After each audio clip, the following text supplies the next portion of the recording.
We'll get started. Thanks for being here.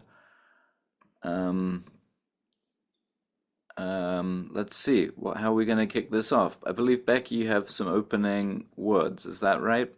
Of course, now you're on mute. Sorry.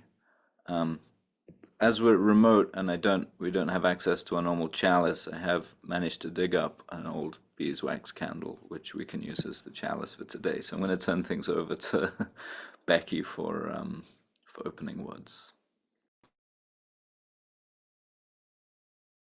Oh, we can't hear you, Becky. Becky? We can't hear you, I don't think.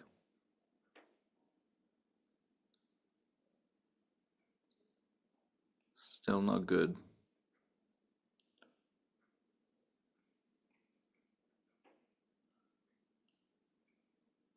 If you check your audio settings and just make sure the microphone is set to whatever you're using.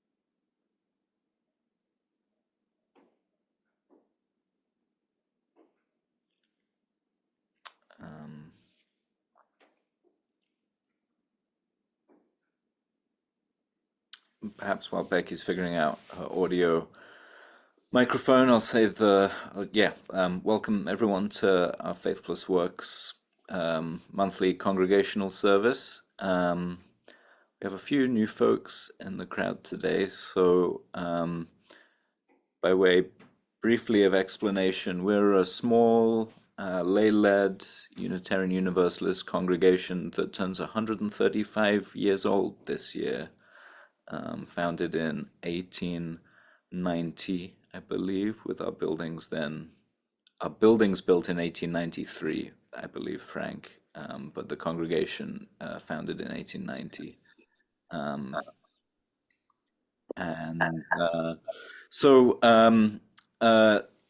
Sorry, where am I going? So yeah, 135 years old this year. So we're excited to kick off our 2025 season in celebration of that anniversary. Of course, we previously were known as the first Unitarian Universalist Church of Essex County, but 10 years ago, in 2015, after a prolonged period of figuring out what to do with the buildings that were falling apart and the shrinking congregation, our congregation started the Hub, which turns 10 years old this year. And so we have this kind of dual structure whereby we have the Hub, which carries out the work of maintaining the buildings and operating our buildings as a vibrant community center. We hosted 300 and something, I forget the exact number off the top of my head, events in 2024, and have been pretty busy at the beginning of this year too. And so as the Hub took on this work of managing the space, bringing in partners like the University of Orange and Lambie and the Laundry Workers Center, as well as the countless other neighbors and other community members who use our spaces for meetings and celebrations and gardening and learning and gathering of all sorts.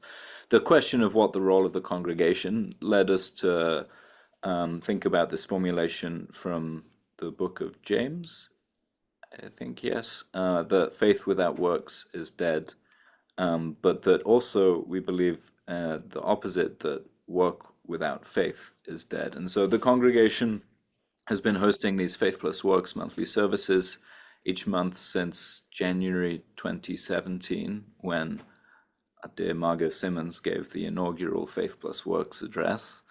And we've learned a lot over the last few years of doing this, but most recently, our minister, Reverend Dr. Edgar Rivera Colon, has helped us understand our congregational services as a way to practice a kind of collective spiritual discernment as to how we're and living up to this idea that the congregation can be the faith anchor for all the work that is happening in our space.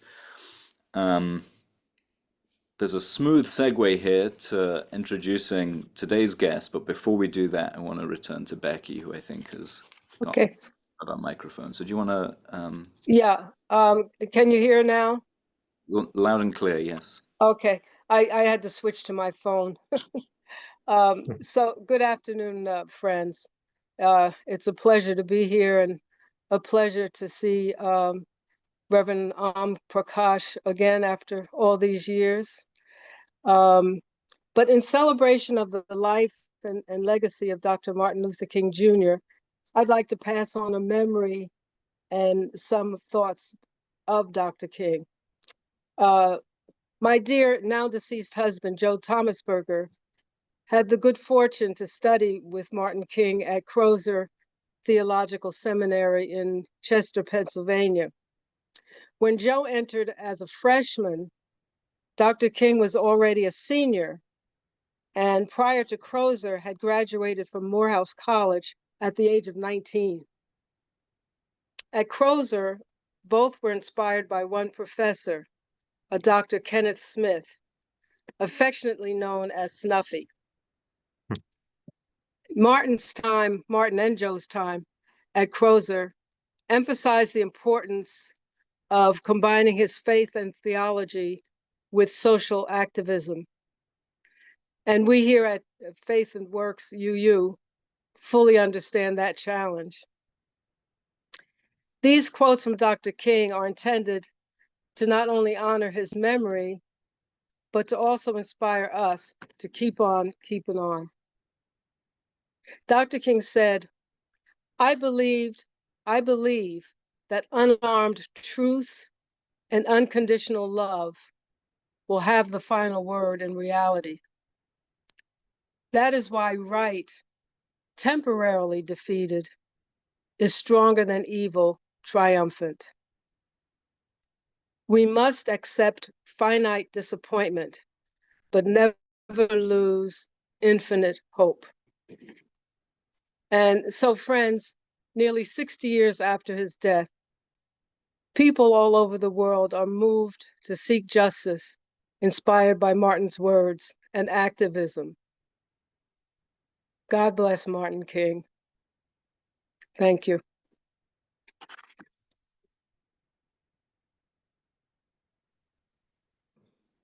Thanks, Becky. Very beautiful. And we lit our stand-in chalice for today. So with that said, I spoke about these two big anniversaries of our congregation and the hub, but a huge turning point in our congregation's discernment in creating the hub was when Reverend Dr. John Gilmore on Prakash came to talk to our congregation, and several of whom are with us today, and encouraged us to really make this pivotal turn from thinking of our buildings as the, quote, albatross around our neck to thinking of them as not only an asset, but our greatest asset. And the idea that if we were to open the doors and fill the buildings with the life of the community, that we would find a way out of the problems that we were facing. And so 10 years later, having learned a lot about what that work entails, but also had so much profound experiences of joy and community as a result of having followed our guest's advice, it's with great pleasure that we welcome Reverend Om Prakash back to Faith+Works. So with that, I'll turn over to you. Thank you so much. Okay, everyone, how are you? I'm very, very happy to be invited to be part of this. It's amazing. Back in 2015, when you started in this direction, how things were going sort of in the world and how strange things have become now. It seems like it was a totally different world back then in 2015, you know, and we've been through all kinds of crises and the COVID crises, and we've seen a lot of the systems that we had our faith in break down. And I'll speak for myself for a while. I had a during my doctor of ministry, my dissertation was on finding the roots of linked oppression and ways of developing methodologies to deal with the outcome and trauma that comes from that. So part of my hobby is always looking at what's going on in the world and following what's going on in the government. And I am finding that a lot of things that I put trust in are empty. The governmental system that's supposed to be democratic isn't. Now most of the people supporting Trump are Christians. You have people supporting a genocide who are supposed to be religious people. It's just gotten insane. People are taking bribes in the open, in the justice system. And we're left sort of in a place where we have to find something to hold on to, something that's authentic and something that is very meaningful. Someone mentioned the book of James, and that is one of the few books where it talks about your faith and your works and the way you should live as a result of your belief. And I found that a lot of people nowadays and a lot of religious people are spouting out their beliefs over and over again, but they are totally ignoring the idea that your confession is your behavior. And this is across many spectrums, so one of the things I think that is important is that at the hub, you are basically living out your faith. And by having a lot of other people involved, you're doing what I think was the expectation of many religions. Right before Christianity started, it wasn't called Christianity, it was called the Way. And the idea was that people came together in communion, which meant they ate together. You had people from various classes, ethnicities, genders, and all of that meet together. They've dropped the status they had been given by the society, and they create something called the kingdom of heaven.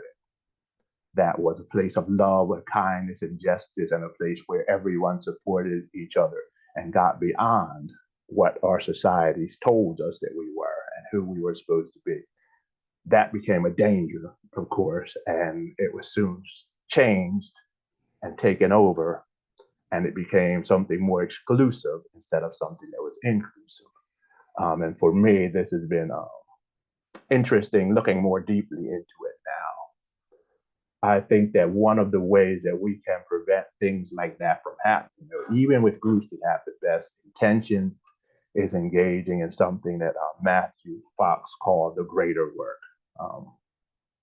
His greater work did not only consist of going out and changing the world, but he talked about three things. He talked about the inner work, the outer work, and the greater work.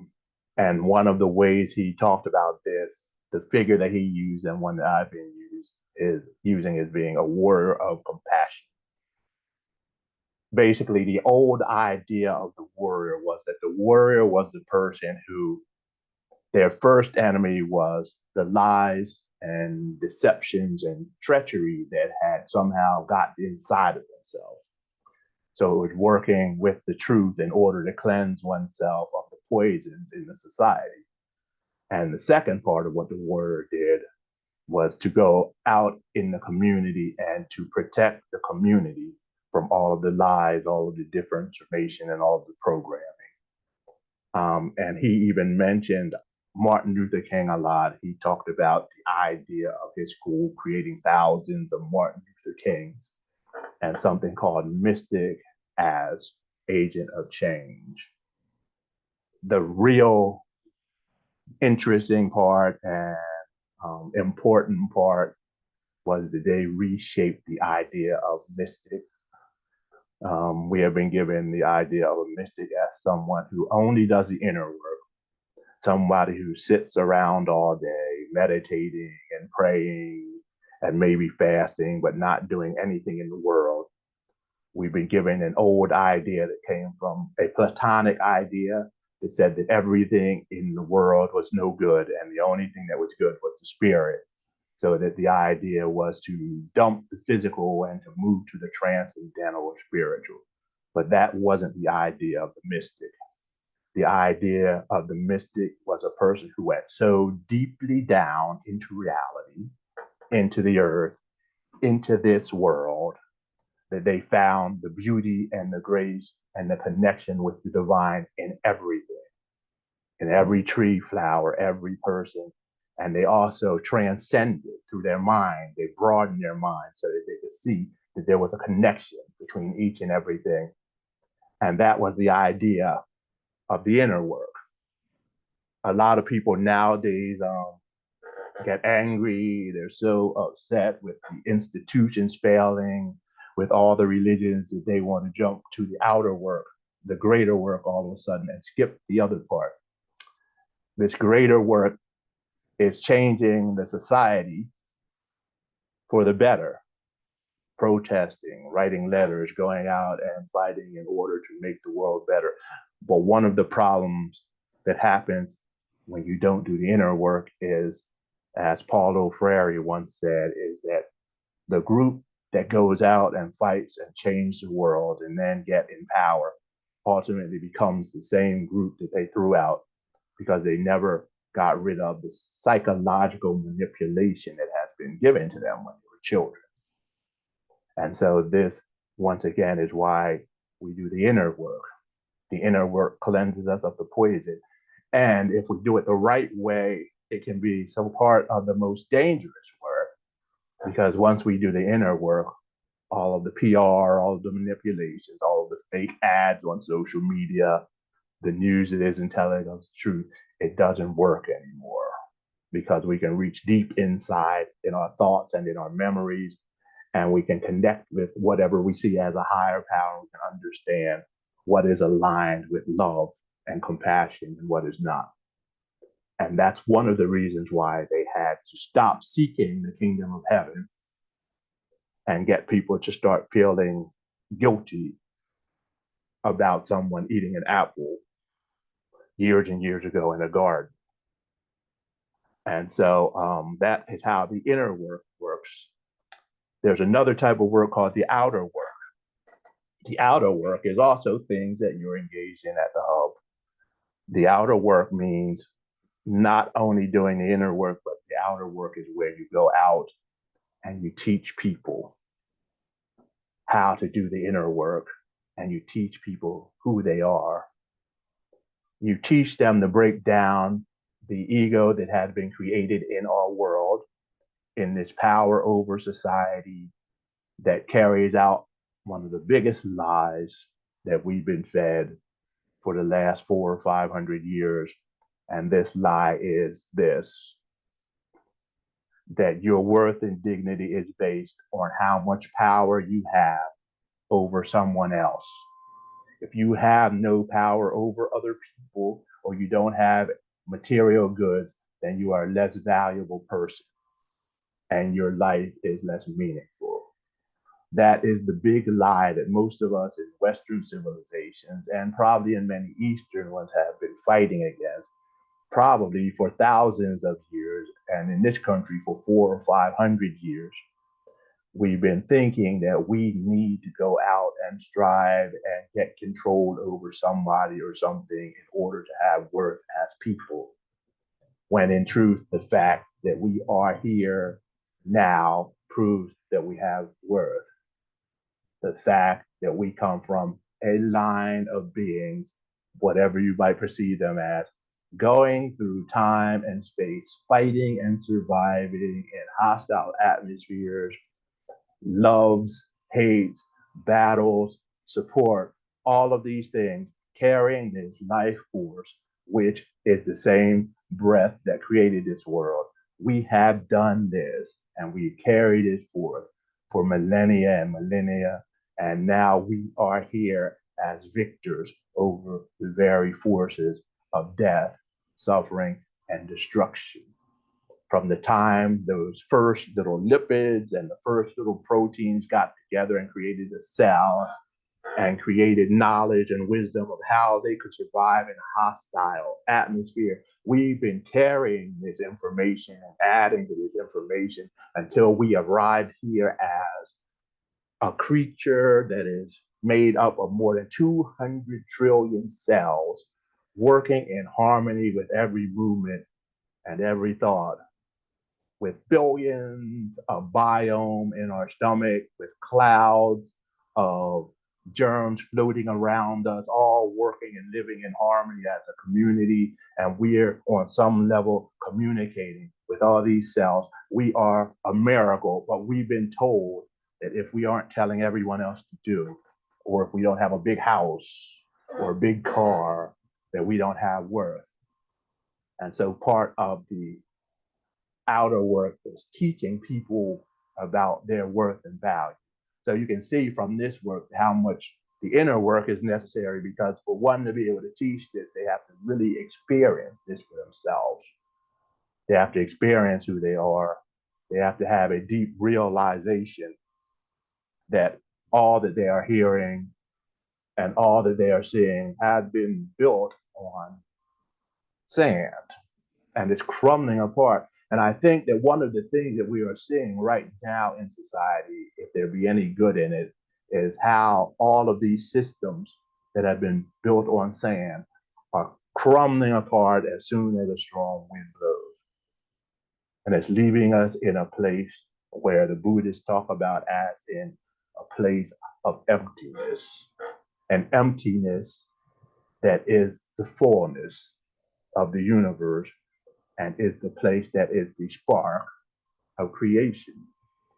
That is where we are here and now, in the place where we are able to create new ways of being, create new societies, turn around the pain and suffering, and destroy that great lie that civilization has been burdened with, probably since the first person could talk.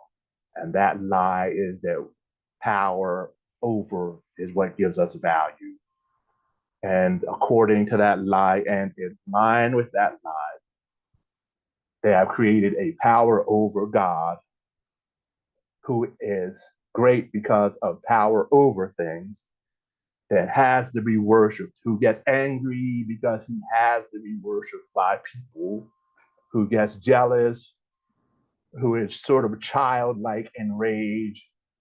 And this God is a creation of those people who tell you about a power over God, when most of us know, if we look in our hearts really deeply, and at the heart of the scriptures, sort of the parts that haven't been changed, we find that this God is powerful, not because of what it takes, but because of what it gives.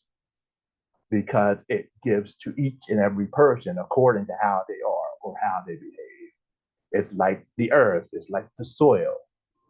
A lot of our system tells us that the earth is no good because it doesn't do anything, the soil, but the earth is the ground of being and it does everything. It doesn't have to have power over us. And it's the same with all of us. When we begin to work to change the world, we don't have to have power over the world. We have to have power with the world. Power within, power with, and power over. The only thing that power over is good for is to learn to have power with people. But we've learned we have power with people, so we have power over another group. And so this is something that all of us need to realize, and we can do that actually by going deep within, looking deeper within the scriptural teachings, looking at the nature around us. And a very important part of that is looking within ourselves and being in a community that serves as a mirror. A community is like a kingdom of heaven, basically, where we reflect back to each other. We accept each other unconditionally.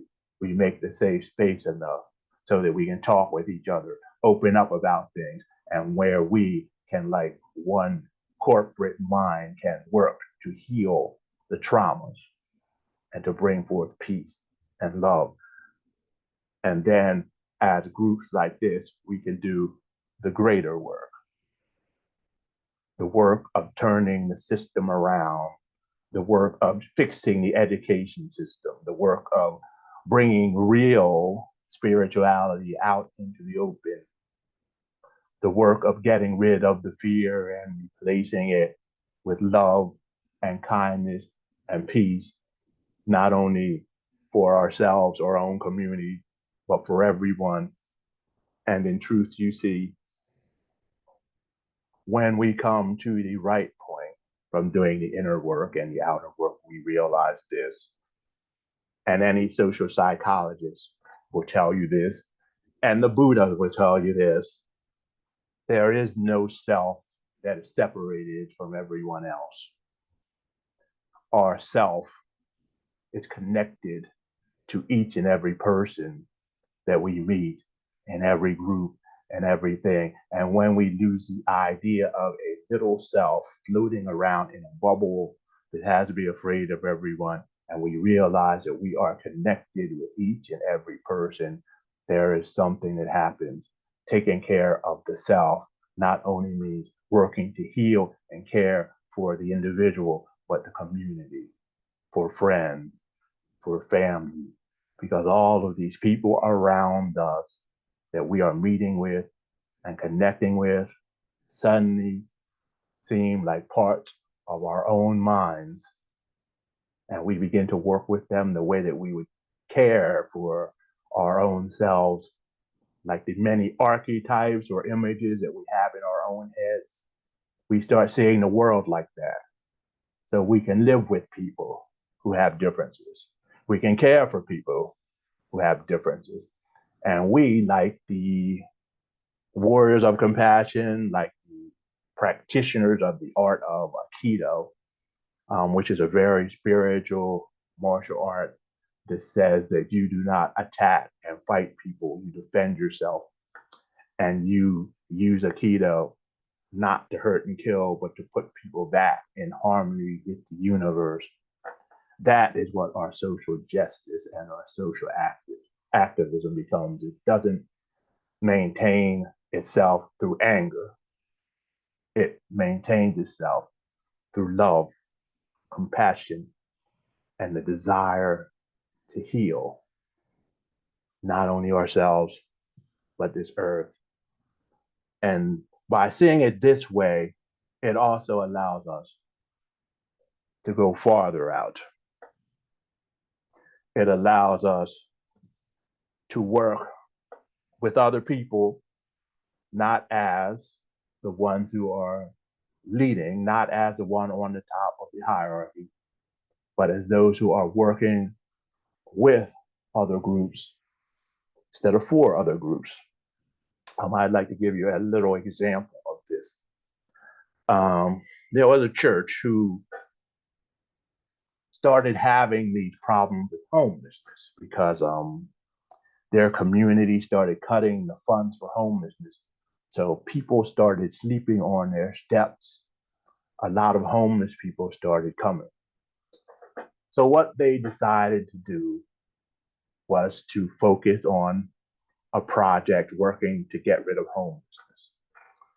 They had several people who were involved in the city council on one level. You had people in the church, and you had some people who just wanted to go out and feed the homeless, go to soup kitchens and do charity.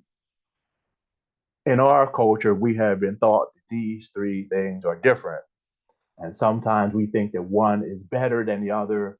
So we find ourselves separating ourselves from each other, thinking that we are on the right path and other people aren't on the right path. Well, what these people did was they did something that Paulo Freire talked about called the study, action, reflection circle. This is how it works.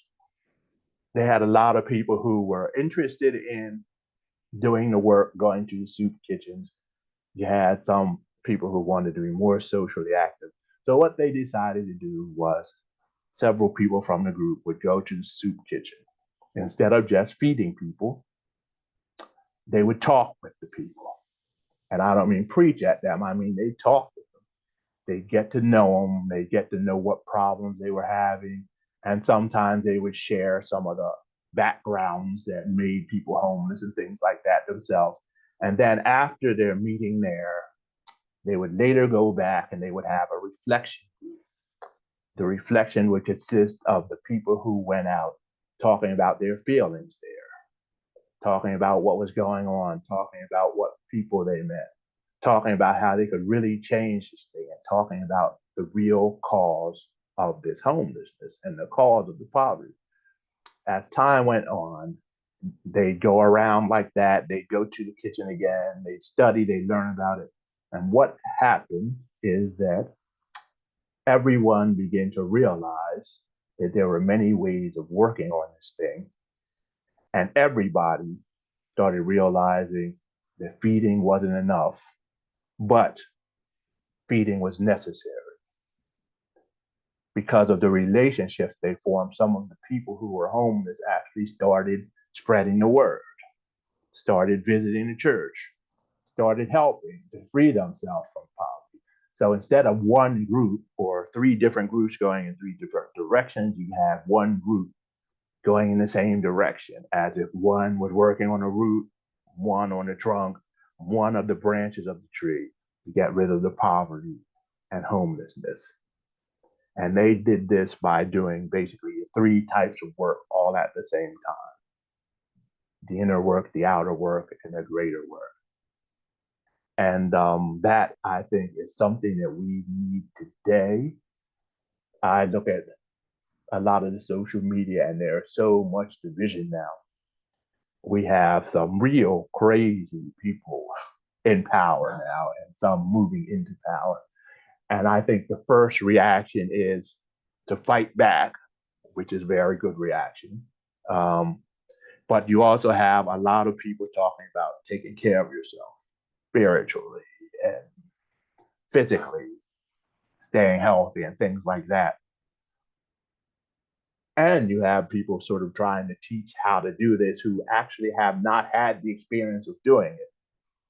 I think what is important now is for these people all to come together and to realize that all of these things are necessary. And I think that people need to begin to work as one wave of individuals who are very enlightened and very awake to what is going on.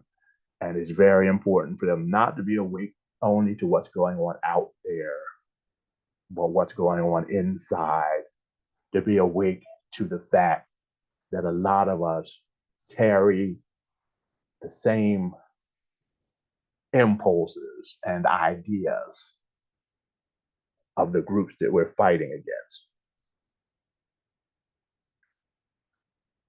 So there has to be a time where we can wrestle with those ideas. And we can do like the alchemists talk about. They talk about they said that if you sift through the dung of a system, you can usually find what would heal and change the system in the dung. What is being thrown out by the system often will heal the system. So if you go through the dung and you apply what has been thrown out, you can heal the system. What has been thrown out of our system? Loving kindness has been thrown out of our system. Humility has been thrown out. It's seen as something bad. Unconditional love has been thrown out. Patience has been thrown out. All kinds of things have been thrown out. So just by regathering those things and helping to create a community where those things exist and are possible, we can begin to make the changes in the world that are necessary. We may not be able to do everything, but in our areas, and if we gather people with us doing relational organizing, what we're doing, it will begin to spread. It will begin to grow. And it will, like that first church, which was called the Way, actually become a danger to the system, because that first church was destroying a system based on hierarchy and power over in a short period of time, in 20 to 30 years. So I guess with closing, I say it's time for us to really go back to the past, not throwing it away, but picking through it and getting that which is good. And it's time for us to look at the present, not throwing it away, but finding what is good in the present and using that.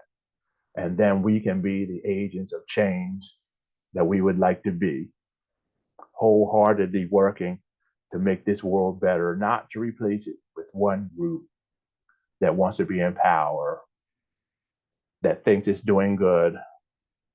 No, to replace it with a group that is doing good and that is open to creating a world of true justice and democracy, true peace, true freedom, and true tolerance. That is what I think that our quest is today. And I think that what you're doing in your place is totally perfectly set to take on such a work. So thank you for having me again, and I look forward to any questions or anything you might have. Namaste, everyone. Thank you.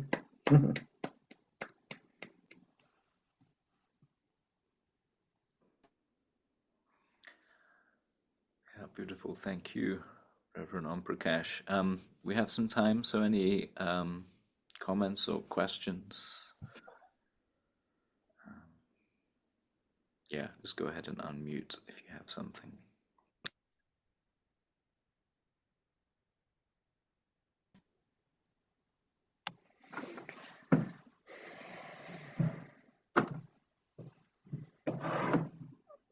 All right, I'll speak up.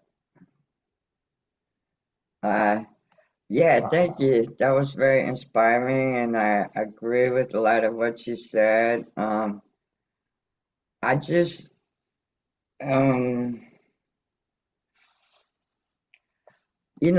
guess it's like the cynical side of me, or maybe I haven't figured this out yet, but I just feel like no matter, like, I feel like there's always that thing in society where eventually stuff gets co-opted and corrupted, like you mentioned with the first church. So, and it's even easier to do it now, I guess, in a way, with all the social media and comments and lives, whatever. People can just spread all kind of stuff.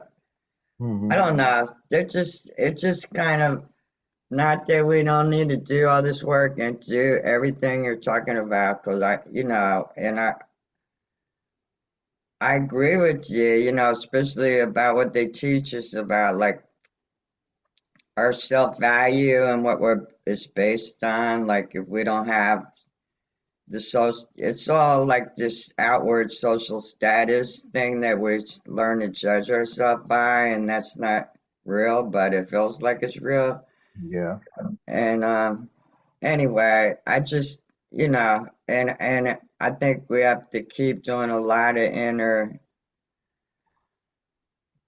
work to not get corrupted by that outward, I don't know if you have any comments about that. Thanks.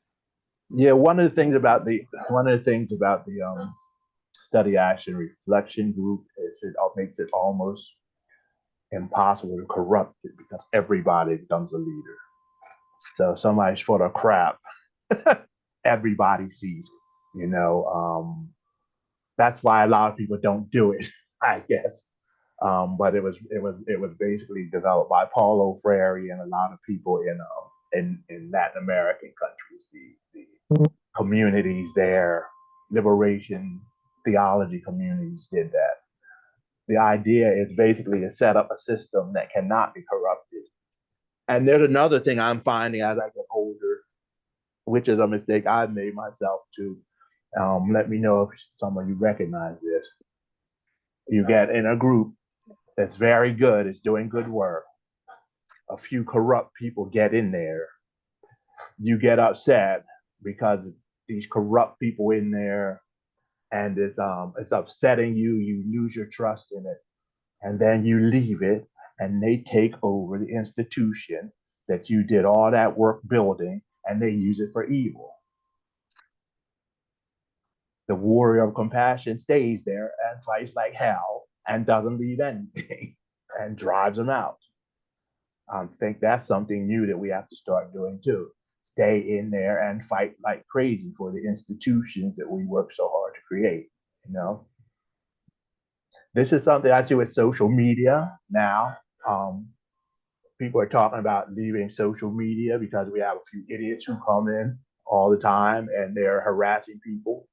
But what happens if all the good people leave social media? What's going to happen to it? So this is our time to stand, even in that place, to stand and fight for what is good.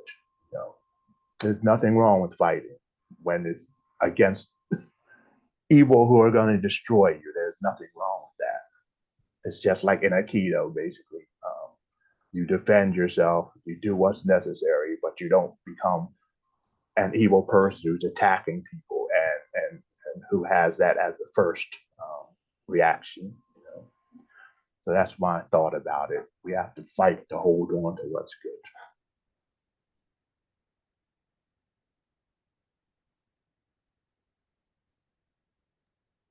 So, do you have any thoughts about how we deepen our understanding? Are there some practices or some work that we might do together that helps us to deepen our mutual understanding of each other and our keeping ourselves on course and keeping ourselves motivated to keep practices that might help us in that part of the work? Yes, when I had a church in Manchester, New Hampshire, that after several years, I created something called an alternative spirituality service. We only had 6 of them a year, and sometimes, according to Matthew Fox and many others, a long time ago, the word mass, the masses they have now, used to be sort of a pagan circle where people would meet in a circle and do rituals. And when you entered the circle, you were supposed to move outside of regular time and space. And you could be healed by dealing with issues when you were in the circle. And then when you came back out of the circle, you came back into your regular life as a changed person. Of course, they stole that away and they changed the whole idea of it, but it was actually a sort of group psychology, basically, group psychological practice. You know? When I had these alternative spirituality services, sometimes we'd have a speaker from the church, somebody who was a leader in the church or something, just talk about their journey through life and what brought them there. And then instead of just leaving, we'd have people meet in groups. We had like 4 or 5 groups of 7 or 8 people, and they talk about what they were hearing. Talking is very important. And even the church, the way churches are supposed to work is this way. You're supposed to have a lot of people in the congregation having conversations. Some of the leaders and the ministers are one of the few groups of people who have access to all these different groups. If that person is going through all these different groups in a non-attached way, picking up what's being said, their sermon should conglomerate what the church is saying and what they want. And then what they do is they put it out in the open when everybody in the church hears it. Oh, somehow you got muted. So the church decides whether they want it or not once they hear what everybody's thinking. So the structure itself was created in order to facilitate what I'm talking about. It's just changes in the structure that stopped it from doing it. But the structure is created when it's functioning to facilitate exactly what we're talking about, basically. And as new people hear what's going on, they decide, well, this is what we want, is that. And then they converse again, and it's a sort of a circle conversation, you know, people hearing what's going on and thinking, and they move in the direction they want to move in. But if it doesn't keep open and an open flow of communication, it doesn't work. And if the person in charge sort of clings to one part of the group more than the other, it doesn't work. Basically, what you have is you have a group in the center, then you have people who are coming all the time, then you have a group around the edge. The group around the edge is always going out, finding out what's in the community, finding what's new all the time. The group in the center is there to keep it stable so it doesn't blow apart. You have information passing between the other groups. If both groups stay strong, it stays healthy because they need each other to exist. If the one on the outside gets too strong, the group church falls apart. The one on the inside gets too strong, the group gets stagnant, and it gets horrible, and nobody new comes and it starts dying. So you have to keep this flow of information going, and the flow comes from people respecting each other, caring about each other, and knowing that as a system, they're working together, going in the same direction. So it's all set up already, you know. So just few little tweaks here and there helps to create the community that you like, and especially if people are coming in who are, if you're in the community doing things, people are saying it and they're getting curious. I mean, I used to be a community minister, and I go out and they'd be like, well, what the heck are you doing out here? Because we, in New England, Unitarian Universalists didn't have a reputation of like being in places for poor people, right? But they'd be like, what are you doing out here? And I'd be like, a community minister. Then they get curious though. You know, and the more they see me out there, the more curious they get, until they wanted to see what was going on. And as those new people come in, you get new ideas going on. So that's the main thing. You think of it like a pond, basically, right? Water comes in and water has to go out. You know, if you don't let a new water in, it's stagnant. If you let it all out, it dries up. So if we think of it like a pond and we set it up like a pond, following nature, then it all spreads and it all becomes very well and supports life. I don't know if I answered your question or not. I'm talking so much. Did that answer? Thank you. Okay. I wanted to say that I work with a lot of young people. Many of my clients are young, and I make a lot of my living from social media. So I get to see a lot of this, and I speak in the public schools. Mm-hmm. And I notice a lot of parents often have the position like, the kids these days, they don't know what to watch. They don't know, right? So there are about 330 million people in this country, but there are close to 400 million smartphones. So technically, everybody should be smart, right? Some people have a phone in each hand. We have the tools. Yeah. But what I find, it's not what the kids are watching, it's they don't know who not to trust. So the truth gets pushed down on the feed, lower and lower. Yeah. And the corruption, or whatever you want to call it, the mistruths, the alternative facts, they seem to have a higher volume, and they go to the top. Yeah. And then a dear friend of mine told me yesterday, and this is translated from Telugu, she said there's a saying that they have: if you put a screaming donkey next to a calm and thoughtful donkey, they'll eventually both be screaming donkeys. That's the saying. And in other words, there's a lot more power to these people who are loud. So how do we buoy the truth up to the top for young people? Who are they going to trust when they're bombarded with so many things and the truth keeps getting pushed down lower and lower in that feed? Well, one thing I think I read something about Finland, I think, where they're teaching kids how to read false stuff, how to understand when they do that, fake news and all that. And here, if we taught kids that basically, like in Google, you can pay to have your thing at the top. So if you have a lot of money, you can pay to get them to find that at the top. Same thing with YouTube, you can pay, and so groups that have an agenda and a lot of money, they just pay, and you go to YouTube and you say, "Oh, they got 1 million followers." How's that? Because these groups are paying for 1 million followers. Exactly. But just letting young people know that, because most people don't know that. They don't know what to look for or what to look out for. A big part of it is, I think that a lot of times our education system, a lot of it now is teaching repeat back.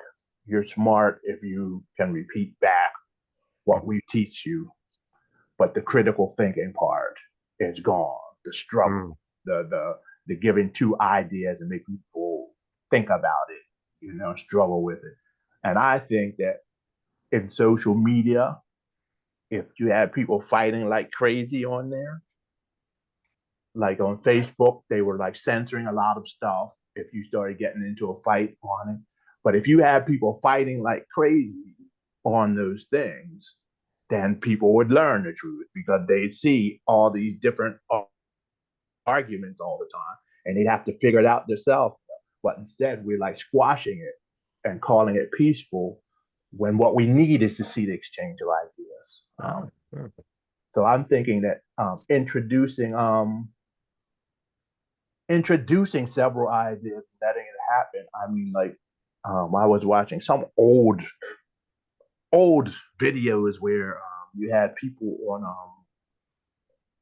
on mainstream TV interviewing Farrakhan, right? Oh my goodness.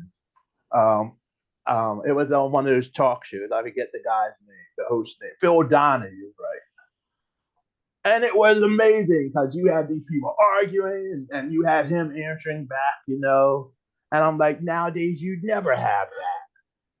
Think if you had that on TV now and you had people from all these different classes and different races arguing with him and him fighting. But you never have that because we have this fake idea of peace instead of the knowledge that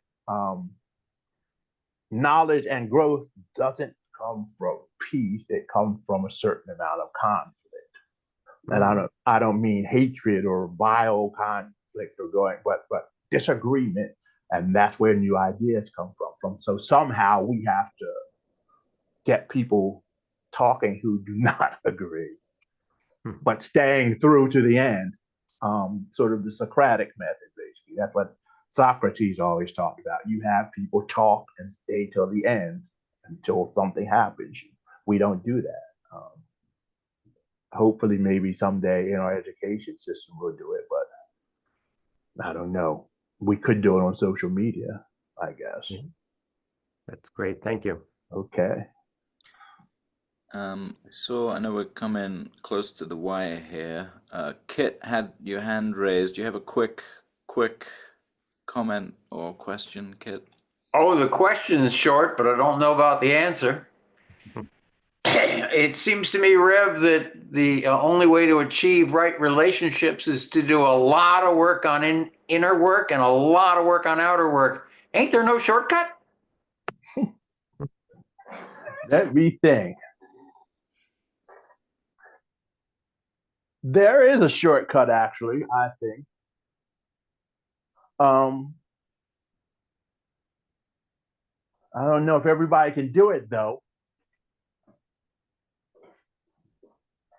I think that everybody, all of us, this is just my theory. Well, a lot of people too. A lot of the spiritual people like Hinduism, a lot of the Eastern ones think that we already have it inside of us. Just a realization about who we are and how things are.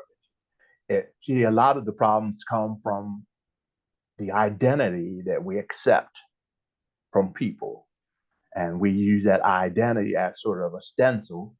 And whatever we bring into our minds, we filter it through that identity and we change it. If we can get rid of that false identity they give us, it's over. We can make the right decision. That's all we have to do, get rid of the false identity. But it's very scary because basically it's sort of like having no map. It's like creating this story for yourself all your life and living in this false map and protecting it by fighting against anybody who might threaten that false idea that you have because of fear. But if we get rid of that false idea, we're in a state of the now where we're acting and reacting as things come. And that, I think, is what the ultimate human is supposed to do, basically. The ego and those stories were used in order to survive and keep us safe. The ego was used as a tool in order to live on this earth, but we have somehow switched it so that we serve it instead of it serving us. When we realize that, we become free of it and we use it as we will. And that's what a lot of people don't want. Because we become useless to a capitalist society that is based on us needing when we don't need anymore. And we distinguish our wants from our needs. So we can do it. You know, that's what that realization. Another way of doing it that's easier is this. It's basically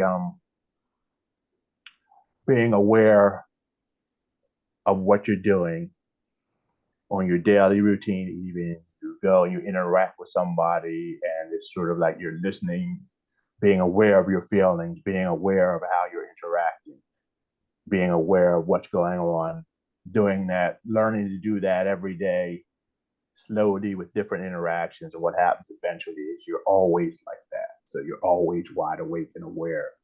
And that builds sort of a gap between your actions and thoughts and behavior. So you begin to choose how you're going to behave and choose what thoughts you're going to be listening to. And you can do that right away too.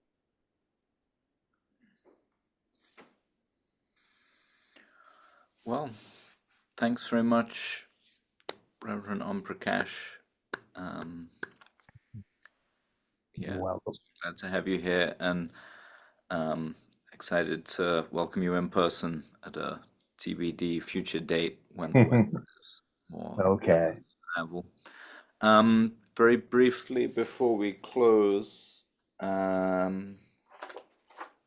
couple of announcements. Our next two Faith+Works services are on the 9th of February and the 9th of March. On the 9th of February, we have the Reverends Joanne Braxton and Rebecca Parker visiting, talking about joy, resiliency, and love. I think I have those in the wrong order, but they'll talk about those three things. And then on March 9th, our Reverend Edgar Rivera Colon will give his second service of the year. And then between now and then,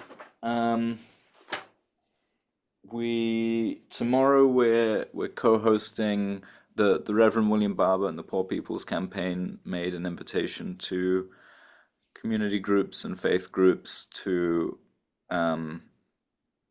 listen carefully to what the incoming administration has to say tomorrow with a prophetic ear, so that we know what we have to prepare for and where to draw the battle lines, so to speak. So at the Hub tomorrow, we're hosting a prophetic listening session at 11:30 in the morning. At the Hub, Edgar will talk to us a little bit about Martin Luther King's last book, Where Do We Go From Here, Chaos or Community? And then at noon, we'll have some food and listen with a big ear, as Mindy's dad Ernie Thompson used to say to what Trump has to say. And then we'll reconvene in the evening at 7 p.m. For a viewing party of a panel of faith and civic leaders that the Poor People's Campaign is convening, who will give responses to the inauguration speech. Dinner will be served in the evening as well. And then the last announcement that I have is our next Solidarity Potluck is on February 10th at 6 p.m. Encourage folks to bring a dish, bring a friend. And that's all the announcements I have. I did think, in the light of Reverend Prakash's talk, that maybe one of my U of O colleagues would like to make an announcement about the Cousins Art Show. It's possible that Margot also wants to say something. So Margot has been teaching us about the interrelatedness of everything on Earth, which, if you get really big, it includes like beetles and toxic waste and spaceships. And I guess everything not on Earth, right? Everything. Like, it's a lot of things.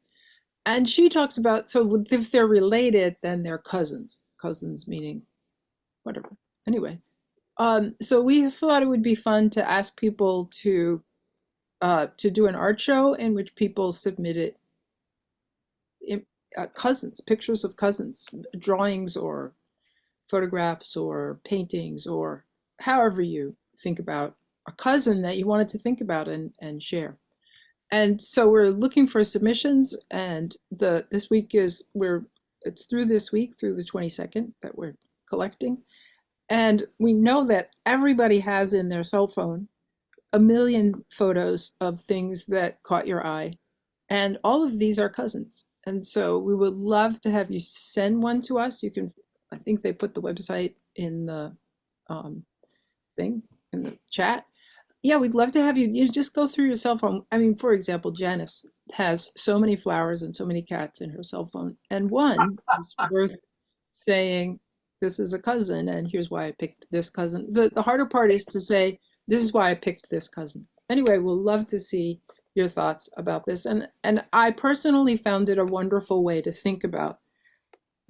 Margaret's been talking about this for a long time, but it really challenges me to think about it. And one of the things I found is that it's very comforting to realize you have so many relatives, and that everywhere you go, you're surrounded by your relatives. Some of them you like, and some of them you don't like, which is true of relatives, right? Yes. All as in Winnie the Pooh, all rabbits, friends, and relations. That's what we're talking about. Anyway, thank you, Doug. Yes. Thank you. I want to say thank you, Mindy. I want to say that I was so heartened by your talk about talking about our relations and the fact that we're all related, because I think in so thinking, if that's a bit of way, that is a big way in which to change our world, is to, if we do think in terms of being related to everything, then nothing is the idea that that's over there, that's them, and this is me, goes out the window. So I really appreciate your talk. Thank you. Thank you. You're very welcome.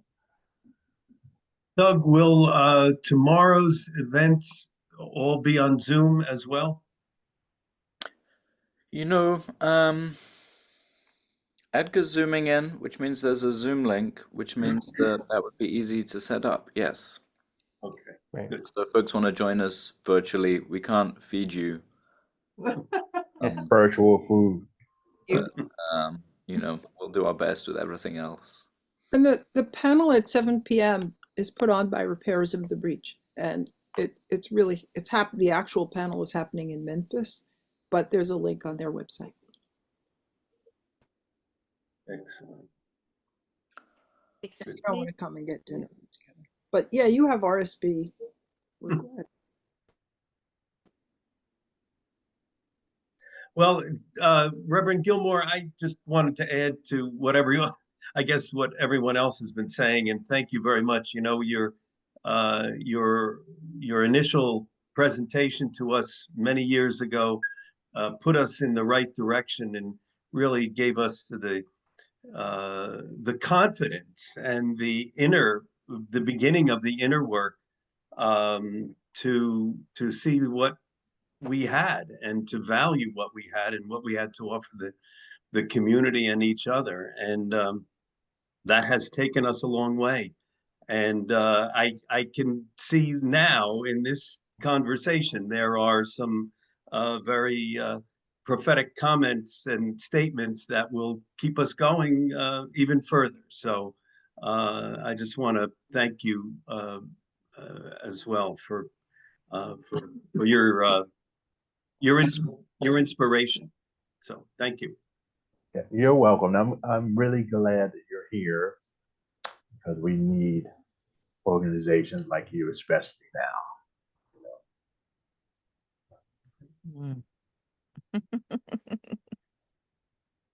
Thank you. Well, Yeah, thanks. thank you. Good job. We'll stop the recording and close out. So Good seeing everyone. Yes. Thank you so much, Reverend Gilmore. You're welcome. Thank you. Yeah, thank you. Really great to be here.